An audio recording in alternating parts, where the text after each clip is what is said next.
Hello friends, this is Rajat here from 4D Education Hub. This video is regarding NRA National Recruitment Agency. आप सभी को पता होगा कि इस साल के बजट में बात की गई थी एक ऐसी एजेंसी क्रिएट करने की जो कॉमन एग्जाम कंडक्ट करेगी। सारे गवर्नमेंट जो अलग अलग एग्जाम्स होते हैं, बैंकिंग, एसएससी, रेलवे, वो अलग अलग एग्जाम्स ना होके उसका एक कॉमन एग्जाम होगा। इस बारे में बजट में बात की गई थी। तो आज एक कैबिनेट मीटिंग में जो पीएम नरेंद्र मोदी जी की अध्यक्षता में मीटिंग हुई थी, उसमें अप्रूवल दे दिया गया है एनआरए को। ठीक है, तो थोड़ा सा हम लोग पहले देखते हैं कि क्या एनआरए क्या है, सीईटी क्या है, और उसके बारे में फिर उसके बाद फिर हम लोग डिस्कस करेंगे कि क्या क्या इसमें फैक्ट्स हैं, क्या क्या पॉइंट्स हैं। तो सबसे पहले थोड़ा सा हम समझते हैं कि व्हाट इज एनआरए। तो एनआरए जो है ये एक नेशनल रिक्रूटमेंट एजेंसी है। जैसे कि अभी तक आप लोग एग्जाम्स देते आ रहे होंगे, बैंकिंग का, एसएससी का, रेलवेज का, सब अलग अलग एग्जाम देते आ रहे हैं। बट अब नेशनल रिक्रूटमेंट एजेंसी का गठन किया गया है। ये एजेंसी का काम है एक कॉमन एग्जाम कंडक्ट करवाना। ठीक है, तो क्यों जरूरत पड़ी थी एनआरए की, क्यों ये स्टेप लिया गया है? इंडिया में 2.5 से 3 करोड़ एस्पिरेंट्स हैं जो हर साल एग्जाम देते हैं, और all over banking, SSC, railway मिला के अराउंड 1.25 लाख वैकेंसीज आती हैं। ठीक है, अभी तक ये होता था कि बहुत सारे एग्जाम्स होते थे, हर ऑर्गेनाइजेशन अपना अलग अलग एग्जाम कंडक्ट कराता था, लोगों को अलग अलग फॉर्म फिल करना होता था, और उसमें बहुत सारी दिक्कतें आती थी। कभी एग्जाम्स का डेट क्लैश हो रहा है, कभी सेंटर्स अलग अलग, लोगों को अलग अलग जगह जाना पड़ रहा है। तो और इवन सबसे बड़ा जो फैक्टर था वो ये था कि फॉर्म के फीस, हर फॉर्म का अलग अलग फी भरना पड़ता था। तो ये बहुत सारी दिक्कतों को सॉल्व करने के लिए ही एनआरए का गठन किया गया है। So what will be the function of this NRA? NRA will conduct a common eligibility test. एक कॉमन एलिजिबिलिटी टेस्ट कंडक्ट करेगी, और इस टेस्ट के बेसिस पे कैंडिडेट वैकेंसी के लिए अप्लाई कर पाएंगे रिस्पेक्टिव अलग अलग सेक्टर्स में, बैंकिंग के लिए, एसएससी के लिए और रेलवे के लिए। ठीक है, और डिटेल में आगे मैं इस बारे में बात करूंगा। ये जस्ट आपको एक इंट्रोडक्शन में देना चाहता था। अब ये जो एनआरए है ये एक एजेंसी है, ये करवाएगी एक एग्जाम, जिस एग्जाम का नाम है सीईटी, कॉमन एलिजिबिलिटी टेस्ट। तो ये कंप्यूटर बेस्ड, देखो यहाँ पे ध्यान दो, कंप्यूटर बेस्ड एग्जाम ही होगा ये। ठीक है, recruitment in all non gazetted government post from 2021। इस साल नहीं होगा ये, इस साल अभी तो जस्ट एजेंसी के फॉर्मेशन को अप्रूवल मिला है कि वो एजेंसी फॉर्म की गई है, बट वो एजेंसी फॉर्म करके एग्जाम कंडक्ट करवाने तक बहुत चीजें हैं, बहुत सारे स्टेप्स इन्वॉल्व होते हैं, तो उसमें काफी टाइम लगेगा।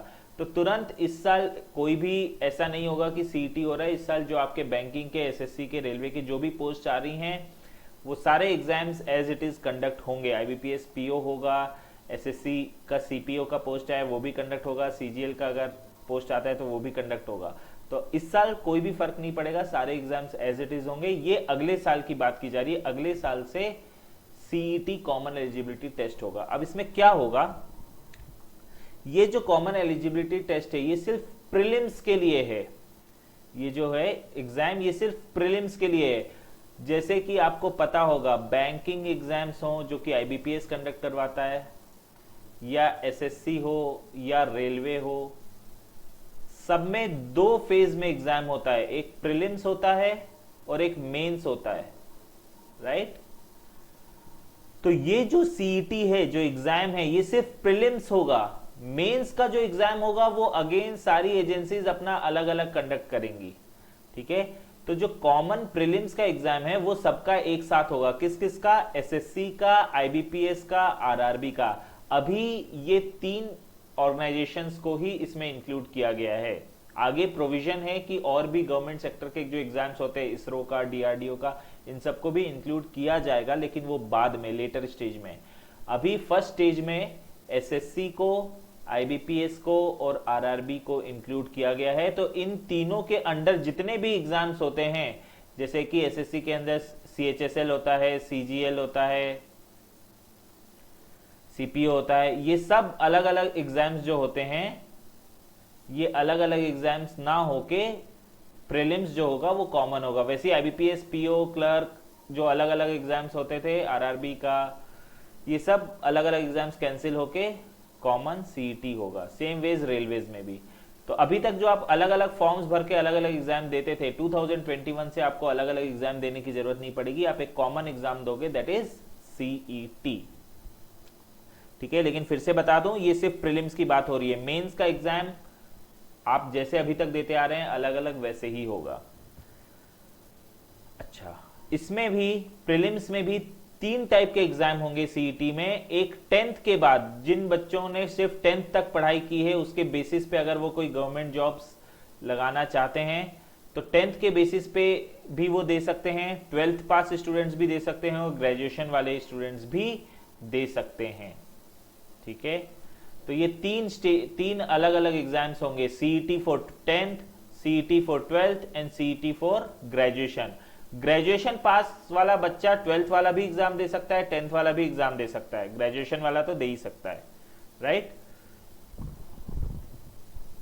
तो ये 3 अलग अलग 10th, 12th एंड ग्रेजुएशन के एग्जाम्स होंगे। अब कुछ इंपॉर्टेंट फैक्ट्स बता देता हूं मैं सीईटी के बारे में। सीईटी जो होगा वो साल में 2 बार होगा, मतलब 10th का एग्जाम 2 बार होगा, 12th बेसिस पे जो है वो 2 बार होगा और ग्रेजुएशन बेसिस पे है वो भी 2 बार होगा। तो ऐसे 2-2-2 तीनों कैटेगरी के लिए 2-2 बार एग्जाम्स होंगे। ठीक है, इसमें आपका जो बेस्ट स्कोर है वो आपका स्कोर माना जाएगा। मतलब कि ये हुआ कि मान लो 100 मार्क्स का पेपर है, आपने फर्स्ट अटेम्प्ट में 100 में से 60 मार्क्स स्कोर किए, सेकेंड अटेम्प्ट में आपने 70 मार्क्स स्कोर किए, तो ये 60 मार्क्स हट गया, आपका स्कोर अभी करंट स्कोर 70 माना जाएगा। मतलब आगे आप जिस भी पोस्ट के लिए अप्लाई करेंगे आपका ये 70 वाला स्कोर लिया जाएगा। ठीक है, आप जितने बार भी चाहें उतने बार एग्जाम दे सकते हो। आपको लगता है कि 70 को और इंप्रूव किया जा सकता है, अगले साल आपने दिया, आपने 90 स्कोर किया, तब आपका करंट स्कोर 90 हो जाएगा। मतलब आगे की जितनी भी वैकेंसीज है उसमें अगर आप अप्लाई करेंगे तो आपका क्या स्कोर लिया जाएगा, 90।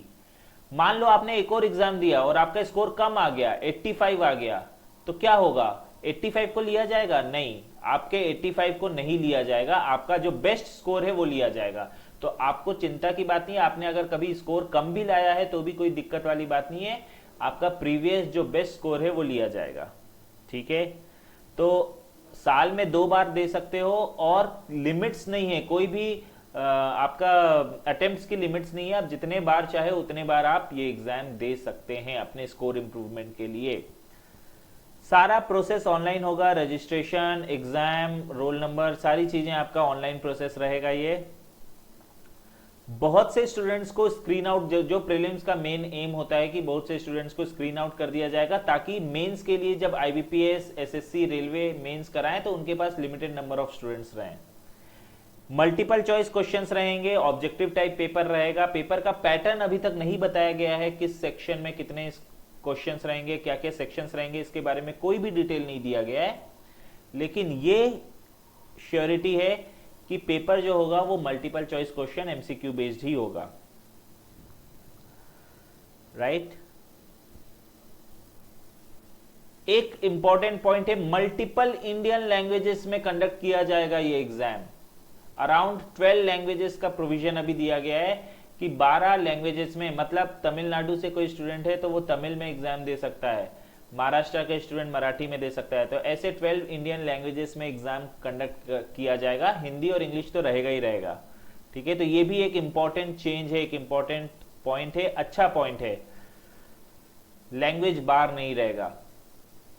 ठीक है, फिर प्रोसेस क्या रहेगा, बेस्ड ऑन सीईटी स्कोर आप प्रीलिम्स देंगे, सीईटी स्कोर के बेसिस पे आपको टायर 2 और टायर 3 यानी कि मेंस के लिए या इंटरव्यू के लिए जो भी प्रोसेस है उसके लिए आपको सीईटी के स्कोर के बेसिस पे कॉल किया जाएगा। सीईटी का बेसिकली जो मैं समझ पा रहा हूं कि सीईटी में क्वालिफाइंग मार्क्स आपको लाना पड़ेगा, अगर आप वो मार्क्स ले आते हैं तो उसके बेसिस पे आपको फिर मेंस वगैरह के लिए कॉल आएगा, राइट।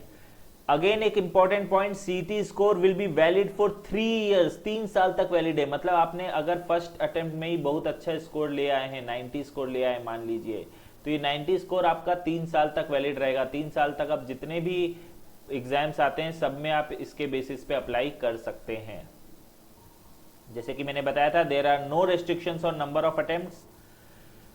एज लिमिट के बारे में बात नहीं की गई है कि एज लिमिट क्या होगा, लेकिन रिलैक्सेशन इन अपर एज लिमिट जो अभी तक SC ST OBC PWD को दी जाती थी वो वैसे ही दी जाएगी, रिलैक्सेशन वैसे ही रहेगा, बट एज लिमिट के बारे में अभी तक कोई क्लैरिटी कोई भी इस नोटिफिकेशन में मेंशन नहीं किया गया है।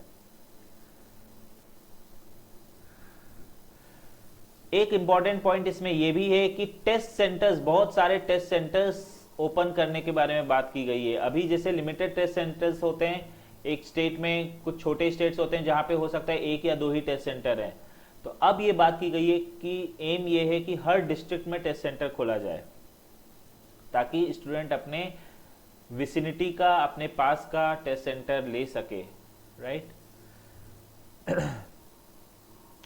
आगे के लिए प्रोविजन दिया गया है कि सीईटी का जो स्कोर है आगे चल के सेंट्रल गवर्नमेंट और भी एग्जाम्स और भी पोस्ट के लिए यूज कर सकती है। स्टेट गवर्नमेंट, जो स्टेट गवर्नमेंट के एग्जाम्स होते हैं, व्यापम, PSCs वगैरह, इसमें भी अगर स्टेट गवर्नमेंट चाहे तो वो सेंट्रल गवर्नमेंट के अप्रूवल से सीईटी का स्कोर यूज कर सकती है। स्टेट गवर्नमेंट चाहे तो वो ये जो स्कोर है इसको लेके प्रीलिम्स के जैसे यूज किया जा सकता है।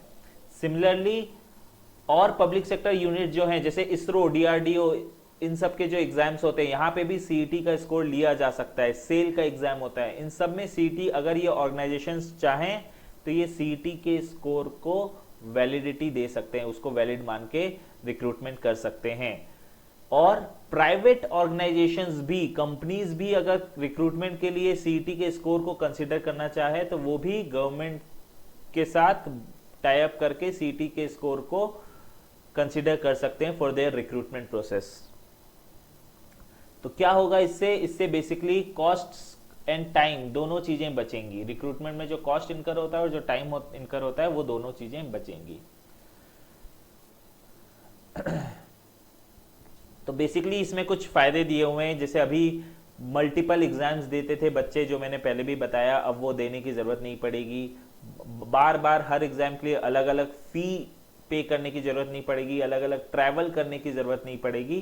तो ये सारे इंपॉर्टेंट पॉइंट्स हैं जो एनआरए के कारण जो प्रॉब्लम्स थी वो सॉल्व हो जाएंगी।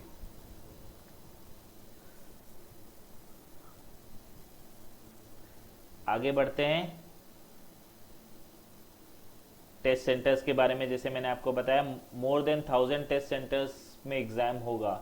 गवर्नमेंट का ये एम है कि हर रूरल एरिया के बच्चे भी अपने विसिनिटी में एग्जाम दे सकें। तो ये सारी चीजें इसमें है, प्रोविजंस हैं। नाउ कुछ इन्फ्लुएंसेस जो हम इससे ड्रॉ कर सकते हैं, जैसे कि मैंने आपको बताया मल्टीपल लैंग्वेजेस, क्या बेनिफिट्स हैं एनआरए के। मल्टीपल लैंग्वेजेस जो अभी तक नहीं था, मतलब कोई स्टेट के बच्चा अगर चाहे तो अपनी लैंग्वेज में एग्जाम दे सकता है, तो ये बहुत बड़ा बेनिफिट मिलेगा स्टूडेंट्स को। रेगुलरिटी ऑफ एग्जाम्स, बहुत बड़ी प्रॉब्लम फेस करते थे बच्चे की, फॉर्म फिल कर देते थे, साल साल भर एग्जाम नहीं हो रहा है। अभी भी आपने देखा होगा एनटीपीसी वगैरह की फॉर्म आ गए हैं, बहुत पहले से फॉर्म फिल कर दिया गया है बट एग्जाम नहीं हो रहा है। तो ये जो इर्रेगुलरिटी होती है, ये इर्रेगुलरिटी खत्म हो जाएगी सीईटी के आने से, ठीक है। पब्लिक, प्राइवेट, स्टेट, सारे लोग चाहें तो सीईटी के स्कोर के बेसिस पे रिक्रूटमेंट कर सकते हैं। मतलब बच्चों के लिए भी कन्वीनियंट है कि एक बार एग्जाम देके अच्छा स्कोर ले आए तो फिर नेक्स्ट 3 इयर्स तक उनको प्रीलिम्स का टेंशन लेने की जरूरत नहीं है। सिमिलरली जो रिक्रूटमेंट कर रहा है, मतलब स्टेट गवर्नमेंट्स, प्राइवेट कंपनीज, इनके लिए भी सिरदर्द नहीं है कि उन लोग अपना अलग से एग्जाम कंडक्ट करवाएं, उन लोग सीईटी के थ्रू रिक्रूटमेंट कर सकते हैं।